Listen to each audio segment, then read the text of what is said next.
রামু নামে একজন কাঠুরিয়া কাঠ কেটে সেগুলো বিক্রি করে তার জীবন চালায়। তার আপন বলতে কেউ ছিল না, সে একাই থাকত।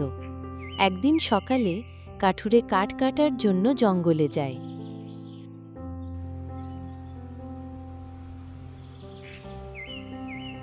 সে জঙ্গলের প্রায় অনেকগুলো গাছ কাটার পর ক্লান্ত হয়ে পড়ে। উফ, শরীরটা অনেক ক্লান্ত লাগছে, যাই একটু গাছের নিচে বসে জিরিয়ে নেই। কিছুক্ষণ কাজ করার পর রামু ক্লান্ত হয়ে পড়ে এবং সেখানেই ঘুমিয়ে পড়ে। এমন সময় একটা কুমির রামুকে খেতে আসলে হরিণ দেখে ফেলে। হরিণটা রামুকে বাঁচাতে তার উপর দিয়ে দৌড় দেয়, আর রামু জাগনা পেয়ে যায়।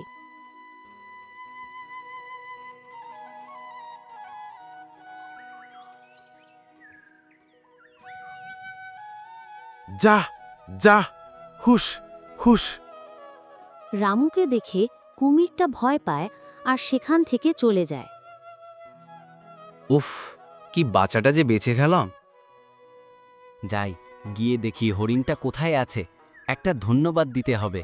হরিণটা যদি আজকে উপর দিয়ে না যেত তাহলে আর বেঁচে বাড়ি ফিরতে হতো না। ভগবান যা করে ভালোর জন্যই করে। এই যে হরিণ ভাই, তোমাকে অনেক ধন্যবাদ আমাকে বাঁচানোর জন্য। তুমি না থাকলে আমার যে কি হতো আজকে। তোমাকে অনেক ধন্যবাদ ভাই। আচ্ছা, আমার সাথে বন্ধুত্ব করবে? রামু হরিণকে বন্ধু বানিয়ে নেয় এবং হরিণের কাছে থেকে বিদায় নিয়ে সে বাড়ির দিকে চলে যায়। একদিন হরিণ জঙ্গলে ঘাস খেতে গেলে একটা দুষ্টু বাঘ তাকে তাড়া করে খাওয়ার জন্য হরিণ সেখান থেকে দৌড়ে পালিয়ে যায়।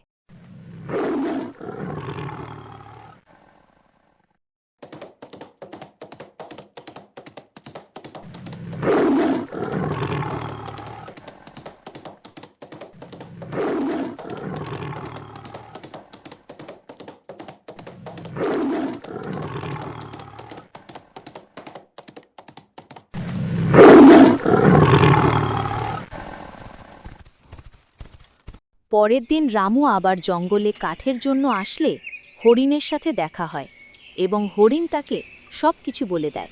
জানো বন্ধু, কাল একটা বাঘ আমাকে তাড়া করেছিল। আমি তো মনের আনন্দে বনে ঘাস খাচ্ছিলাম, এমন সময় একটা বাঘ আমাকে পেছন থেকে তাড়া করে, আর আমি সেখান থেকে দৌড়ে পালিয়ে যাই। তুমি বরং সাবধানে থেকো, না হলে আবার কখন এসে পড়বে বাঘ। আচ্ছা বন্ধু, আমি এখন আসি, অনেক দেরি হয়ে গেল।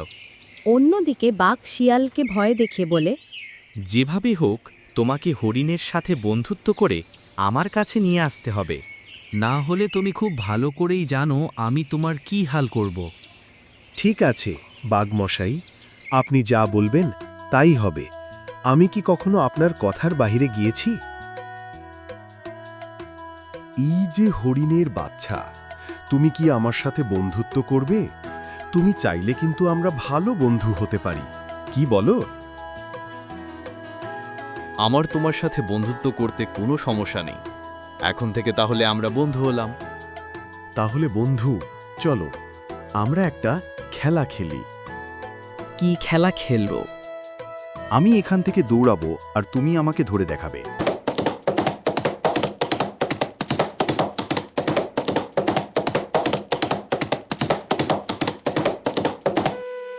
এটা তুমি আমাকে কোথায় নিয়ে আসলে?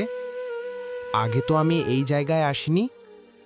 কেমন যেন আরে বন্ধু, এটা হলো আমার বড় ভাইয়ের আস্তানা। সেই দিন তো আমাকে দেখে খুব দৌড়ে পালালে, আজ তোমায় কে বাঁচাবে আমার হাত থেকে হরিণ ছানা? এখানে তোমাকে বাঁচানোর মতো কেউ নেই।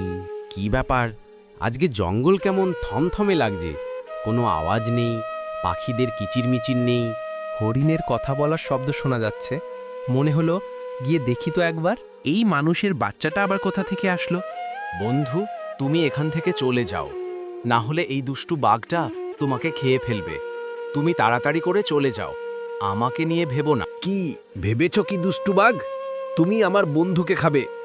এটা আমি কখনোই হতে দেব না। যেভাবেই হোক আমি হরিণ ছানাকে এখান থেকে বাঁচিয়ে নিয়ে যাব। দেখো তোমার পেছনে কে আসছে, এই বনের রাজা। এবার হরিণকে নয় বরং তোমাকে কে বাঁচাবে? বন্ধু, দৌড়ে পালাও এখান থেকে। বুদ্ধি খাটিয়ে রামু তার বন্ধুকে নিয়ে সেখান থেকে পালিয়ে যায়।